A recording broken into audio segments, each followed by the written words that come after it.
शुरुआत करते हैं खास खबरों के साथ। खबर बदायूं से, जहां पर अवैध कब्जे के खिलाफ एक समाज सेवी धरने पर बैठे हुए हैं। आपको बता दें कि गांव सीकरी की 205 बीघा भूमि पर दबंगों ने कब्जा कर रखा है। वहीं कब्जे से मुक्ति कराने के लिए समाज सेवी अब धरने पर बैठने को मजबूर है। समाज सेवी ने अधिकारियों को कई प्रार्थना पत्र भी दिए, लेकिन किसी ने अभी तक कोई सुनवाई नहीं की। पीड़ित ने भूमि को दबंगों से कब्जा मुक्त कराने के लिए एसडीएम को प्रार्थना पत्र दिया है, लेकिन आज तक कोई कार्रवाई नहीं हुई है।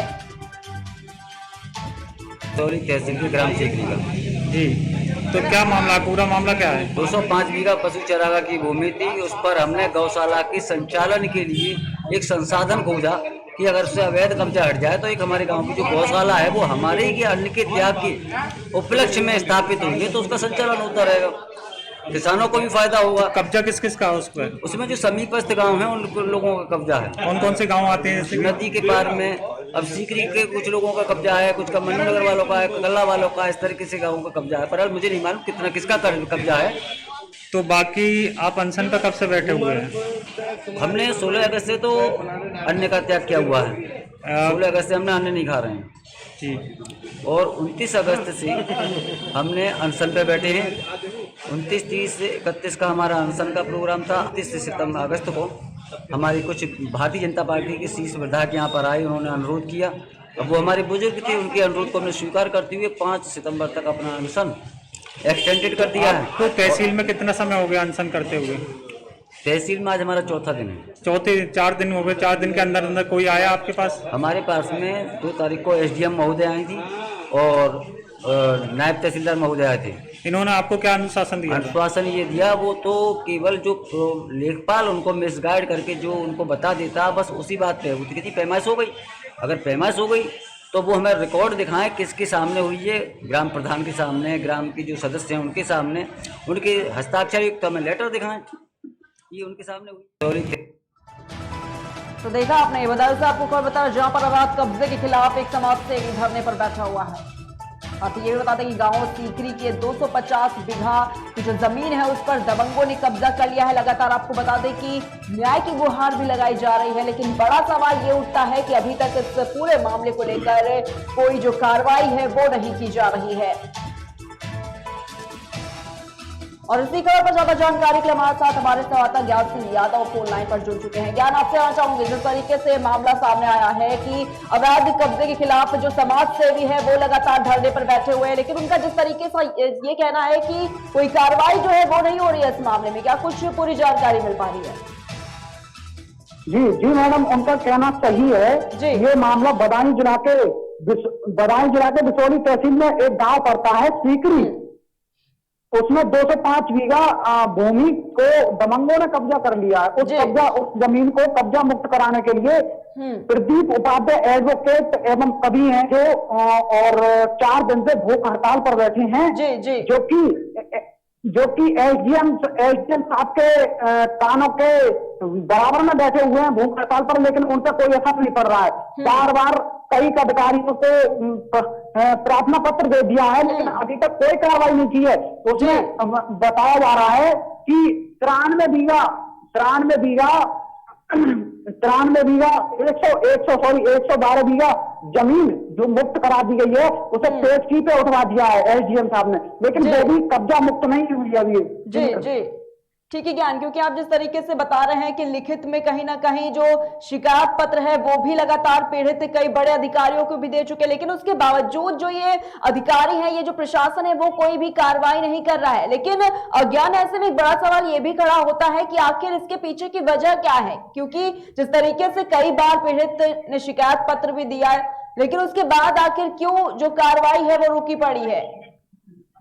जी मैडम, कहीं ना कहीं अधिकारियों की लापरवाही देखने को मिल रही है, जो कि भूख हड़ताल पर बैठे हैं। तहसील में जो व्यक्ति बैठे हैं उनकी कोई सुनवाई नहीं होती है। बार बार प्रार्थना पत्र देने पर तो यहाँ कहीं ना कहीं प्रशासन की लापरवाही देखने को मिल रही है।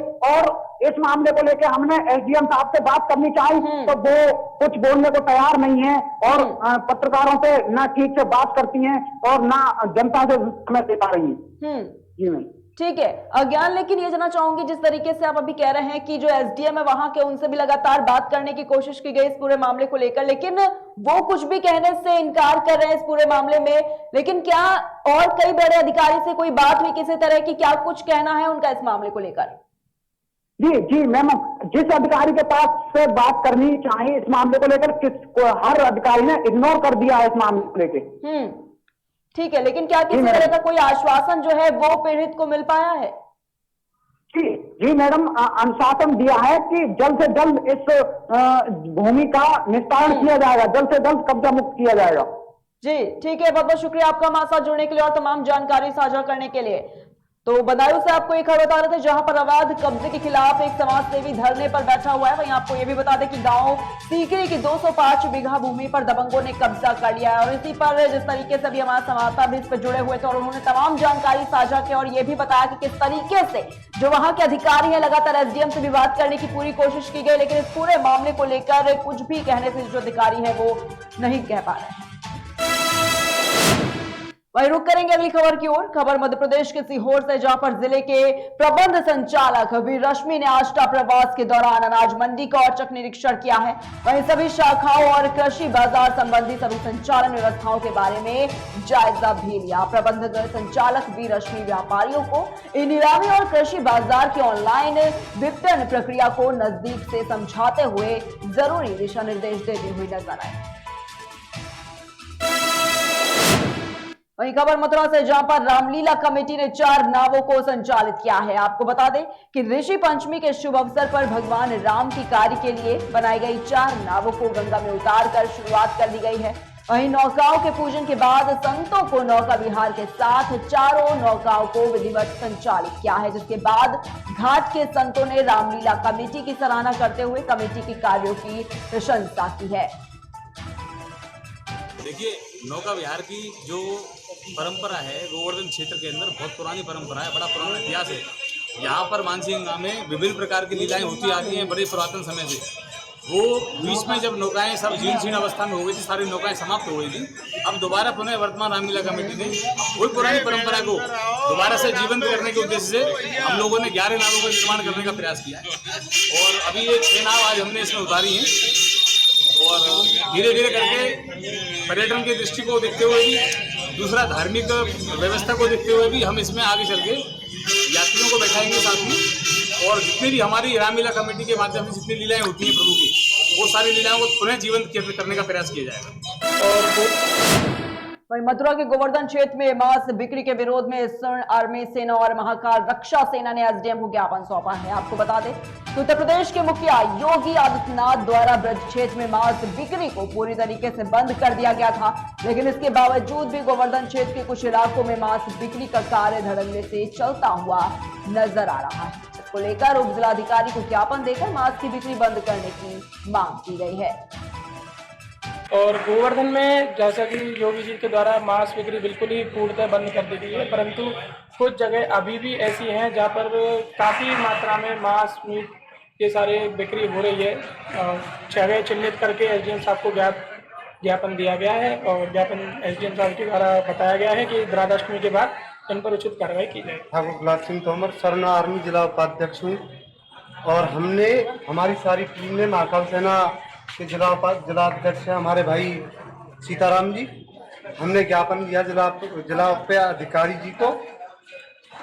ये शराब मीट मदिरा के अधियुक्त जो कर सख्त से सख्त कार्रवाई की जाए।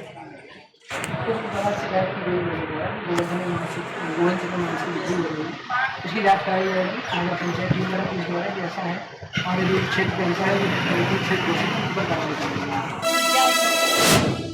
खबर मथुरा के गोवर्धन से, जहां पर आंगनबाड़ी में गर्भवती महिलाओं को दूषित पोषण आहार वितरण किया जा रहा है। गर्भवती महिलाओं ने इसका विरोध प्रदर्शन किया है। बताना चाहेंगे कि प्रशासन से आंगनबाड़ी कार्यकर्ती महिला शीला देवी के खिलाफ कार्रवाई की मांग भी की है।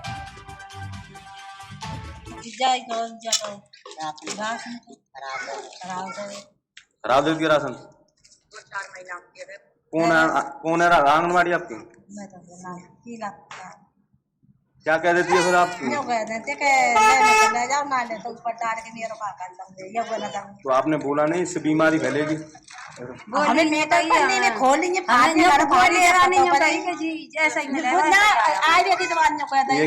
खराब जी राशन दो कहवे गए तो यूँ करे ऐसा ही आयो ऐसा ही दंगे हम तो बर्बाद करने की जरूरत ना है। और साल में 2-3 ही बेर दे गर्भवती को ना देखा कच्ची ना दे किसी को नहीं देती है? ना क्या कह देती है? यो कह देती है कि डाल दे बुला ले लूज बार हमारा क्या कर लेगी। अच्छा, राशन डीलर कौन है आपकी?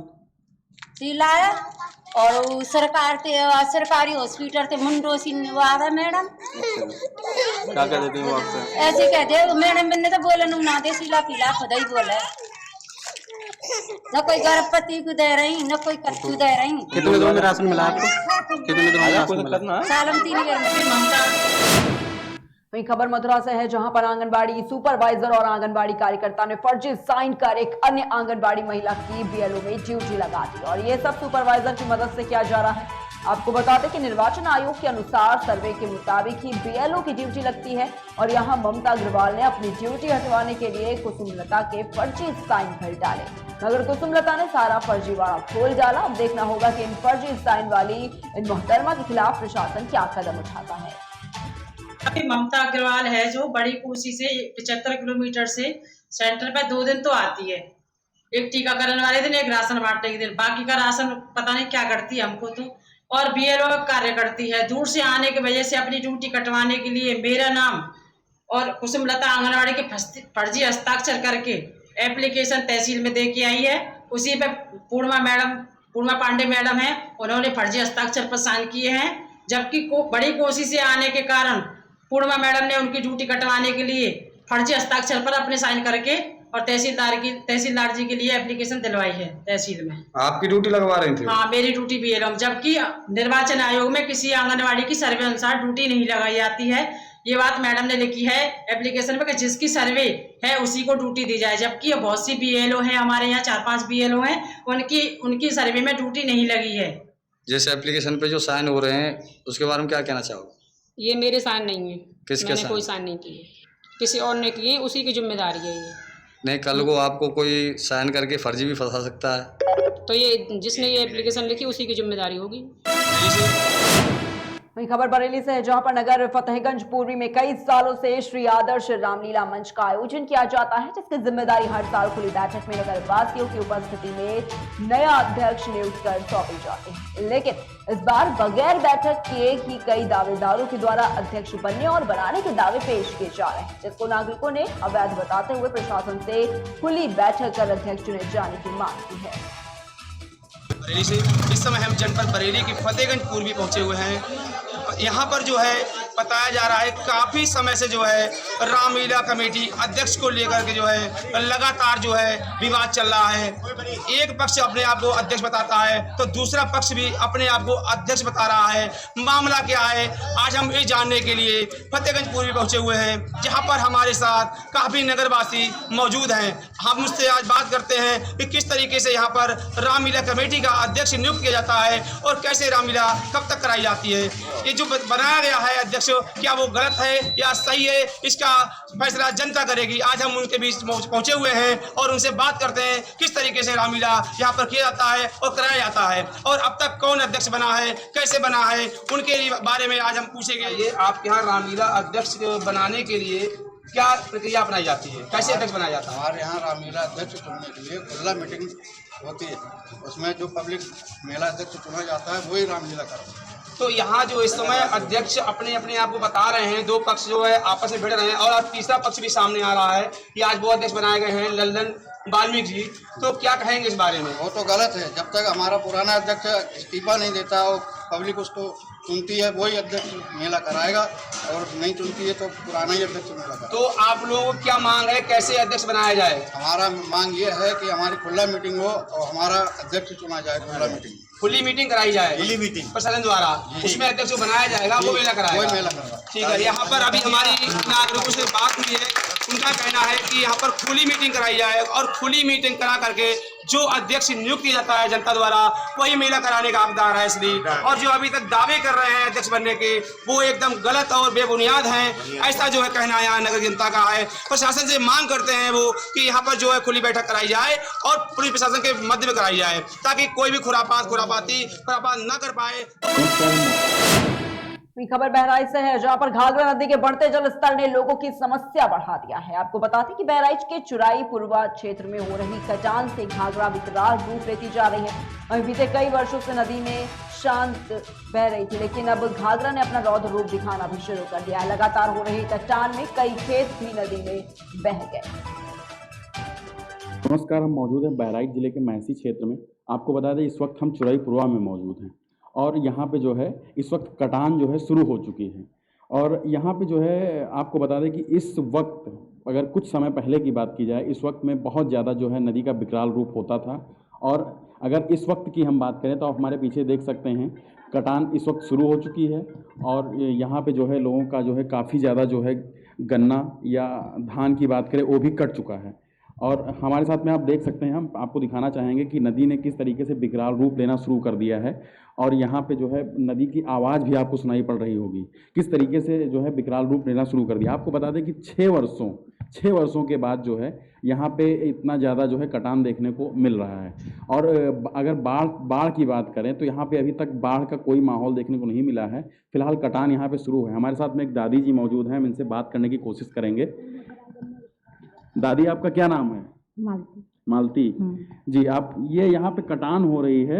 अच्छा, यहाँ पे किसी का खेत कटा है क्या? हाँ। अच्छा, किसका खेत कटा है? मिलन का कटा है जी।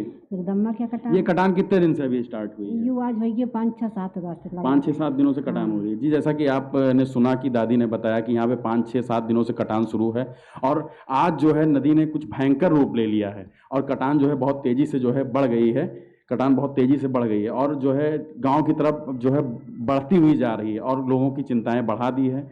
और प्रशासन की तरफ से अभी तक कोई भी जो है तैयारी नहीं देखने को मिल रही है। हालांकि प्रशासन को अपने पहले ही जो है तरीके से जो है अपनी तैयारियां कर लेनी चाहिए, बाढ़ आए या ना आए, लेकिन उनको तैयारी जो है पूर्ण रखनी चाहिए थी। बहराइच से संवाददाता अभिषेक सिंह की रिपोर्ट।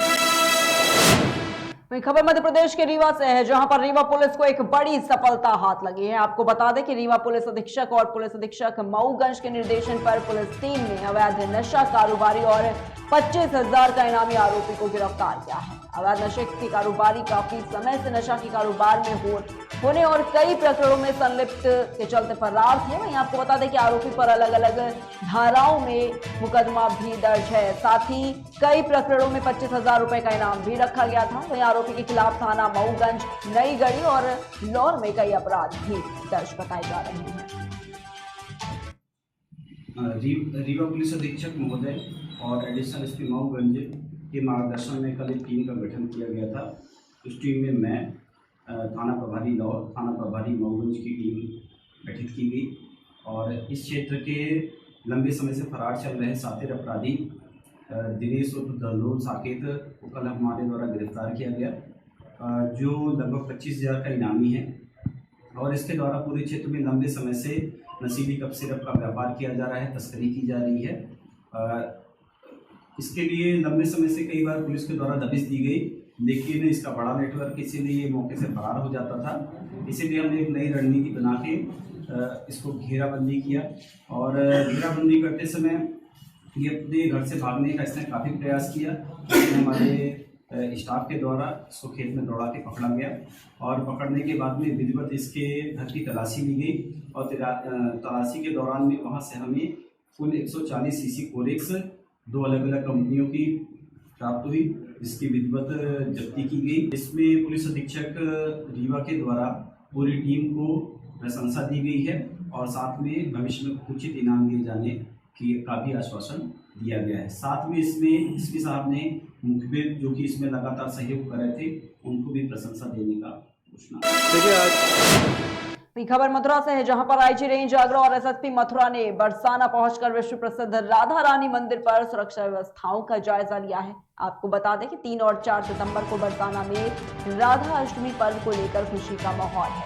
मंदिर की पार्किंग स्थल, बैरिकेडिंग, श्रद्धालुओं के मंदिर आने जाने वाले रास्तों का बारीकी से परखा गया है और इस बार के राधा रानी अष्टमी पर्व पर लाखों की संख्या में भक्तों के आने की भी उम्मीद जताई जा रही है।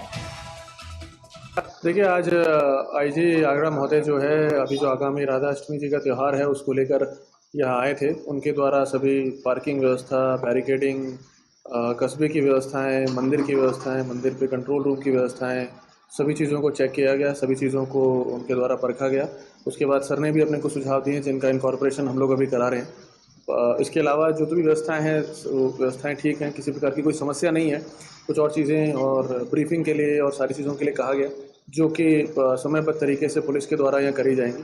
सभी तैयारियां पुलिस और प्रशासन लगातार अपनी कर रहा है और आपके माध्यम से श्रद्धालुओं से भी हम अनुरोध करेंगे कि अपनी श्रद्धा और आस्था के अनुसार आप स्वयं जरूर आएँ, लेकिन पुलिस जो व्यवस्थाएं कर रही हैं और प्रशासन जो व्यवस्थाएं कर रहा है, जो बैरियर पॉइंट्स रहेंगे वो सब इसीलिए रहेंगे कि गाड़ियां हमारी सुचारू रूप से पार्क हों, रोड जाम कहीं पे ना हो और मंदिर पे भीड़ जो है वो संतुलित तरीके से, पंक्तिबद्ध तरीके से सभी लोग दर्शन कर पाएँ, कोई भीड़ का नियंत्रण तरीके से हो सके। तो मेरा सभी श्रद्धालुओं से अनुरोध है कि जो व्यवस्थाएं करी जाएं पुलिस के द्वारा, जो बैरियर्स रखे जाएं, जहां पे पुलिस के द्वारा रोका जाए, उनका कृपया करके सम्मान करें और व्यवस्था में हमारी।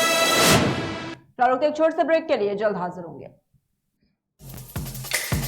Feel the power of Angel.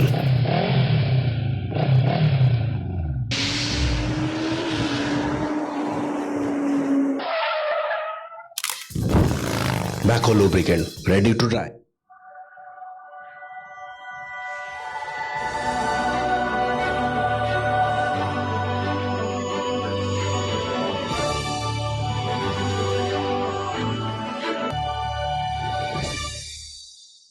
Welcome to the capital city of Uttar Pradesh, Lucknow. Delhi, Mumbai और इन्हीं दूसरी मेट्रो सिटीज की तरह आज जो शहर डेवलपमेंट की ओर बहुत ही तेजी से लगातार आगे बढ़ रहा है, वो शहर है अपना शान अवध लखनऊ। और लखनऊ की खासियत भी है कि ये सारे शहरों से हटकर बरसों से अपनी एक अलग पहचान रखता है और जाना जाता है अपनी एक अलग लाइफस्टाइल, इंफ्रास्ट्रक्चर और आर्किटेक्चर के लिए। और आज की इस तेज रफ्तार जिंदगी में जो जगह सबसे ज्यादा रहने लायक सुकून देती है और हेल्दी एटमॉस्फेयर भी, वो जगह है लखनऊ की, जहां हर कोई ख्वाहिश रखता है एक छोटा सा आशियां बसाने की।